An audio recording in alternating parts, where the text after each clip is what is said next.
Well, my camera messed up and I think I lost most of the footage making this. Anyways, you cut this out the right size. You cut these sides. You cut the little doors.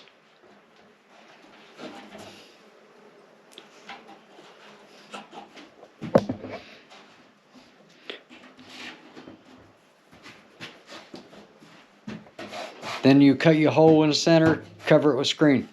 Basically all there is to it. But sorry I did not get all of the footage. If by chance that you do want to see a more in-depth video of me making one of these, just let me know down in the comments.